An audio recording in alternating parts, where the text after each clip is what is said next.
नमस्कार, वर्षाज रेसिपी या मराठी यूट्यूब चॅनलमध्ये मी वर्षा तुमचे मनापासून स्वागत करते। या चॅनलमध्ये तुम्हाला सर्व प्रकारच्या रेसिपीज अगदी साध्या आणि सोप्या पद्धतीने मराठी भाषेमधून मी दाखवणार आहे। यासाठी तुम्हाला या चॅनलला भरभरून प्रतिसाद द्यायचा आहे। चॅनलला सबस्क्राइब करून समोर दिलेले बेल आयकॉन प्रेस करायचा आहे आणि सर्व नोटिफिकेशन्स ऑन करून घ्यायचे आहेत। तर आजचा हा माझा पहिलाच व्हिडिओ आहे। आजची रेसिपी असणार आहे दिवाळी फराळामध्ये प्रत्येकाच्या घरी तयार होणारी कुरकुरीत शेव। तर ही शेव मी तुम्हाला अगदी साध्या आणि सोप्या पद्धतीने तयार करून दाखवलेली आहे। व्हिडिओ शेवटपर्यंत पाहून घ्या आणि रेसिपी कशी वाटली हे कमेंट करून सांगायला विसरू नका। व्हिडिओ आवडला तर लाईक आणि शेअर करून घ्या। चला तर मग वळूया आजच्या रेसिपीकडे। फक्त बेसन पीठ वापरून मी इथे कुरकुरीत शेव तयार करून घेतलेली आहे। या शेवेला कुरकुरीतपणा येण्यासाठी मी कुठलाही पदार्थ किंवा कुठल्याही प्रकारचं पीठ वापरलेलं नाही। तर तुम्ही बघू शकता एकदम कुरकुरीत शेव तयार झालेली आहे। हे आपल्याला या आवाजावरूनच समजते। चला तर वळूया रेसिपीकडे। कुरकुरीत शेव तयार करण्यासाठी मी इथे 4 वाटी बेसन पीठ म्हणजेच वजनी प्रमाणात हे अर्धा किलो बेसन पीठ आहे एवढं घेतलेलं आहे। त्यानंतर यामध्ये अर्धा चमचा हळद घातलेली आहे, 1 चमचा मीठ म्हणजे चवीपुरतं मीठ घालायचं आहे, तसंच पाव चमचा इथं खाण्याचा सोडा घालून घ्यायचा आहे आपल्याला यामध्ये। आणि आपल्याला जर शेव तिखट हवी असेल तर आपल्याला तिखट घालायचे, तर मी इथं 2 चमचे चटणी घातलेली आहे। आता यामध्ये 1 चमचा ओवा, 1 चमचा जिरे आणि 10-12 लसणाच्या पाकळ्या मिक्सरमध्ये वाटून घेऊन त्याचं पाणी मी या शेवमध्ये घालणार आहे। जर आपण हे मिश्रण असंच घातलं तर शेव आपल्याला अजिबात टाकता येणार नाही, त्यामुळे आपल्याला हे चाळूनच घ्यायचं आहे। आता सुरुवातीला आपण हे मिश्रण असंच मिक्स करून घ्यायचं आहे आणि हे सर्व एकजीव झाल्यानंतर आपल्याला थोडं थोडं करून यामध्ये पाणी घालून याचं पीठ मळून घ्यायचे। तर हे पीठ मळत असताना एकदम गच्च मळायचं नाही, तर सैलसर पीठ मळून घ्यायचंय। भाकरीच्या पिठापेक्षा थोडंसं मऊ आपल्याला इथं पीठ मळून घ्यायचंय। तर बघा इथं अशा पद्धतीनं मी पीठ तयार करून घेतलेलं आहे।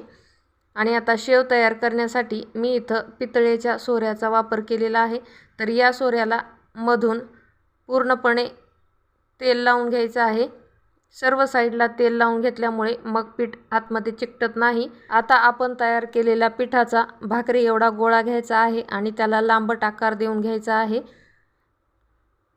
तर बघा अशा पद्धतीनं आपल्याला पिठाला लांबट आकार देऊन घ्यायचा आहे आणि आपण जो तेल लावून सोरा ठेवलेला होता त्यामध्ये हे पीठ घालून घ्यायचे।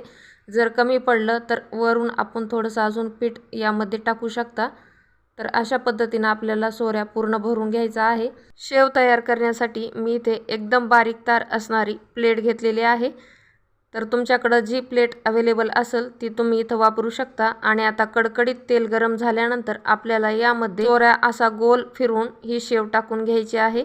इथं आपल्याला एक गोष्ट लक्षात घ्यायची आहे की शेव टाकत असताना आपलं तेल हे पूर्णपणे गरम झालेलं पाहिजे, नाहीतर मग शेव ही तेलकट होते आणि ती व्यवस्थित फुलून पण येत नाही। त्यामुळे बघा अशी शेव आता फुलून तयार झालेली आहे आणि यामधले बुडबुडे पूर्णपणे जिरल्यानंतरच आपल्याला ही शेव दुसऱ्या बाजूने तळून घ्यायची आहे। शेव तळत असताना गॅसची फ्लेम मीडियम टू हाय पाहिजे। आपण जी शेव तयार करतो ती पूर्णपणे तळून एक घाना पूर्ण होण्यासाठी कमीत कमी आपल्याला 5 मिनिट वेळ लागतो, तेव्हाच आपली शेव ही कुरकुरीत होते।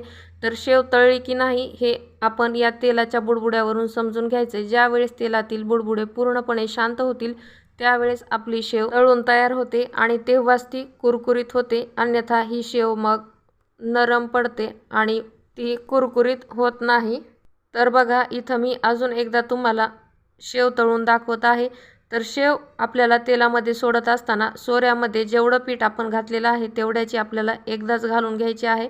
जर आपण थोडी थोडी शेव यामध्ये घालून घेतली तर मग आपली शेव अशी बाजारात मिळते तशा शेवेसारखी किंवा आपण जशी कुरवडी घालतो तशी एकदम छान अशी गोल वेडेदार दिसणार नाही। तर बघा अशाच पद्धतीनं मी इथं सर्व पिठाची शेव तयार करून घेतलेली आहे आणि ही सर्व शेव मी इथं सारख्याच रंगावर तळून घेतलेली आहे। अगदी आपण एक वेळा जरी हातात उचलून घेतला तरी तो सहज आपल्याला घेता येतो, इतकी छान इथं मी शेव तयार केलेली आहे। तर व्हिडिओ कसा वाटला हे कमेंट करून सांगायला विसरू नका। तसेच चॅनलला सबस्क्राईब करा आणि व्हिडिओला लाईक शेअर करा। पुन्हा भेटूया, तोपर्यंत धन्यवाद।